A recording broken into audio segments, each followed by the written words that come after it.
केंद्रीय श्रम और रोजगार मंत्रालय ने केंद्र सरकार के विभिन्न विभागों और पीएसयू के तहत काम करने वाले करीब 1.5 करोड़ श्रमिकों के वेरिएबल महंगाई भत्ते में बढ़ोतरी की है।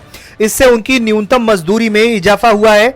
श्रम और रोजगार मंत्री संतोष गंगवार ने कहा है कि सरकार ने केंद्र सरकार, रेलवे, खानों, तेल क्षेत्रों, प्रमुख बंदरगाहों या केंद्र सरकार के किसी भी निगम के तहत विभिन्न अनुसूचित रोजगार में लगे श्रमिकों का वेरिएबल महंगाई भत्ता बढ़ा दिया गया है।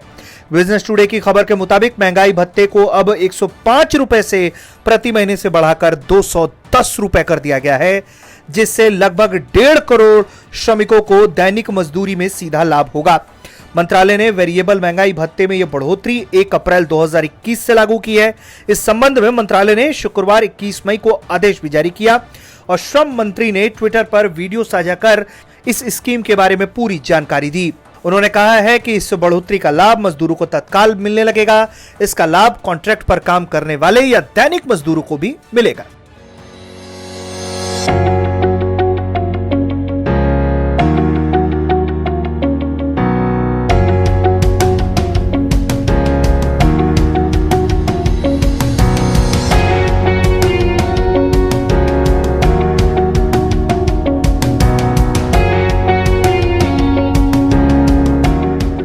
बताते हुए प्रसन्नता हो रही है कि हमारे मंत्रालय द्वारा केंद्रीय क्षेत्र में अनुसूचित रोजगारों में कार्यरत श्रमिक भाई बहनों के लिए दिए जाने वाले महंगाई भत्ते की राशि 1 अप्रैल 2021 से बढ़ाए जाने का आदेश मुख्य श्रम आयुक्त द्वारा जारी कर दिया गया है और ये लाभ तत्काल से ही मिलना शुरू हो जाएगा और इससे लगभग 1.5 करोड़ श्रमिक भाई बहन को उनकी दैनिक मजदूरी में इस बढ़ोतरी का सीधा लाभ मिलेगा।